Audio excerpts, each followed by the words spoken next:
Hello दोस्तों, स्वागत है आप सभी का आपके यूट्यूब चैनल एसएससी यूनिवर्स में।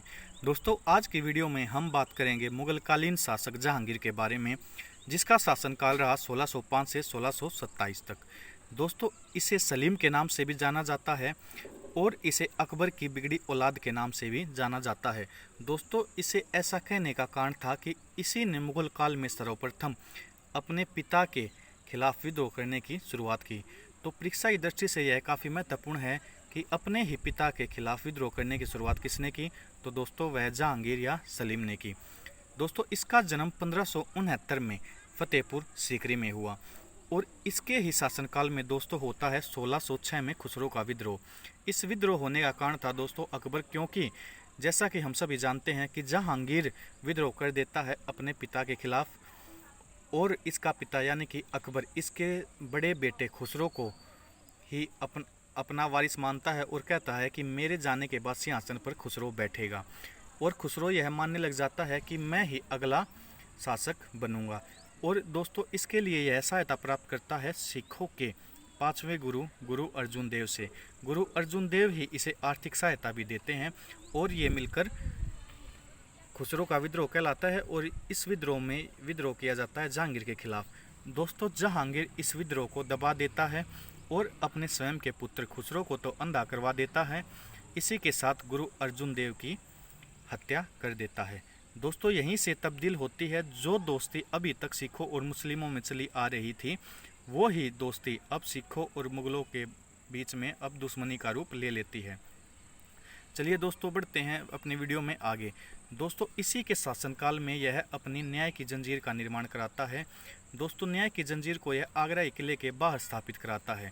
जब भी किसी व्यक्ति को न्याय चाहिए होता था तो वह आकर उस जंजीर को बजा देता था और उसे न्याय प्रदान किया जाता था।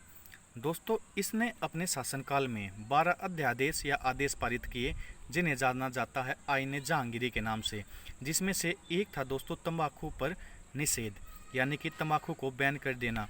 अगर आपसे परीक्षा में पूछा जाए कि तंबाकू पर बैन कब लगा, तो दोस्तों वह लगा जहांगीर ने लगाया और जहांगीर के शासन में लगा। और इसी के साथ दोस्तों इसने दशहरा और दिवाली पर इनका मनाना भी बंद कर दिया त्योहारों का, और उस समय पर हिंदुओं का जुआ खेलना भी बंद कर दिया। और यह एकमात्र ऐसा शासक था जिसने ऐसा किया। दोस्तों, इसका विवाह होता है 1611 में मेहरुनिसा के साथ। दोस्तों, यह इसे नूरजहां की उपाधि भी देता है और यह माना जाता है कि अकबर इसे अपना काफ़ी प्रिय मानता था। और नूरजहां की उपाधि देने के बाद यह उसके सगे संबंधियों को अपने शासनकाल में या अपने राज दरबार में बड़े बड़े पदों पर नियुक्त कर देता है। स्वयं इनके पिता मेहरुनिसा या जिसे नूरजहां के नाम से जाना जाता है, इसके पिता का नाम गयास बेग था और स्वयं जहांगीर उसे प्रधान वजीर या प्राइम मिनिस्टर के रूप में अपने राज दरबार में नियुक्त कर देते हैं, और जिन्हें गयास बेग को एतमादुद्दौला के नाम से भी जाना जाता है। दोस्तों, इसकी मां का नाम असमत बेगम था, जिन्होंने गुलाब की पत्तियों से इत्र बनाना शुरू किया। अगर आपसे पूछा जाए दोस्तों कि गुलाब की पत्तियों से सर्वप्रथम इत्र किसने बनाया, तो दोस्तों वह जहांगीर के शासनकाल में इसकी पत्नी नूरजहां या मेहरुनिसा की मां असमत बेगम ने बनाया और इसी ने इत्र की शुरुआत की। दोस्तों, जैसा कि हमने अभी बताया कि यह अफीम और शराब खाने और शराब पीने का आदी था। दोस्तों, यह काफ़ी मात्रा में अफीम का सेवन करता था और शराब का सेवन करता था और यह अपनी होश में नहीं रहता था। इसका सारा राजपाट यह माना जाता है कि इसके सारे राजपाट में और हर एक न्याय में मेहरुनिसा या नूरजहां का काफ़ी बड़ा हाथ रहता था और इसका हर न्याय उसी से प्रभावित होता था। एक किस्म से उस समय पर इसका प्रबंधन राजपाट का या एडमिनिस्ट्रेटर वह ही संभाल रही थी। दोस्तों, इसी के शासनकाल में 1608 में विलियम हॉकिंस आए, जो पहले अंग्रेज थे। और दोस्तों 1611 में मुसलीपट्टम, जो अब आंध्र प्रदेश में है, यहाँ पर पहली अस्थाई फैक्ट्री की अनुमति उन्हें मिलती है। और दोस्तों 1608 में captain William Hawkins east India के ही प्रतिनिधि बनकर आते हैं। दोस्तों 1613 में सूरत में स्थायी फैक्ट्री खुलती है।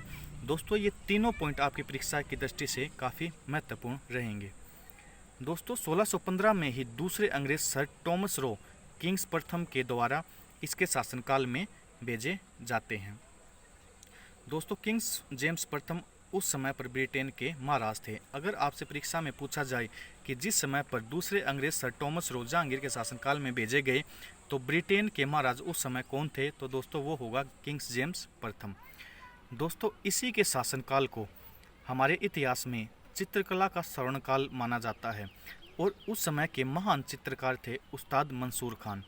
दोस्तों इसकी मृत्यु होती है 1627 में और दोस्तों 1627 में इसकी मृत्यु हो जाती है और लाहौर के शाहदरा में इसे दफनाया जाता है।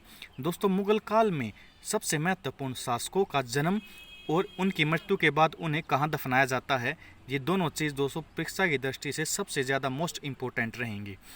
और दोस्तों उनकी जीवनी किस भाषा में लिखी गई और किसके द्वारा लिखी गई दोस्तों, यह भी काफ़ी महत्वपूर्ण रहता है। दोस्तों इसे चलिए अब शुरुआत करते हैं अपनी वीडियो में आगे। जैसा कि मैंने आपको बताया लाहौर के शाहदरा में इसे दफनाया गया और इसकी जीवनी को लिखा गया या बायोग्राफी को लिखा गया तुजुक ए जहांगीरी के नाम से, और यह इसने अपनी स्वयं लिखी और इसे जहांगीरनामा के नाम से भी जाना जाता है। इसे कंप्लीट किया गया मोतबिंद खान के द्वारा और यह तर्किश में लिखी गई। दोस्तों अभी तक केवल 2 मुगल बादशाह ऐसे थे जिन्होंने अपनी जो जीवनी थी या बायोग्राफी थी वह तुर्की में लिखी और यह भी माना जाता है दोस्तों कि इसकी समाधि पर या इसकी टॉम पर यह लिखा गया है कि यह आखिरी समय पर काश अपनी प्रेयसी जो इसकी काफ़ी प्रिय थी अनारकली उस समय की, यह उससे मिल पाता। दोस्तों यह इसकी काफ़ी प्रिय प्रेयसी थी। दोस्तों आज की वीडियो में इतना ही। अगर आपको हमारी समझाए हुए किसी भी तथ्य या इन्फॉर्मेशन पर कोई डाउट है तो प्लीज़ उसे कमेंट बॉक्स में लिखना ना भूलिएगा। दोस्तों अगर हमारी वीडियो आपको अच्छी लगी तो प्लीज़ इसे लाइक कीजिए, हमारे चैनल को सब्सक्राइब कीजिए और अपने फ्रेंड्स के साथ इसे शेयर करना ना भूलिएगा। Thank you.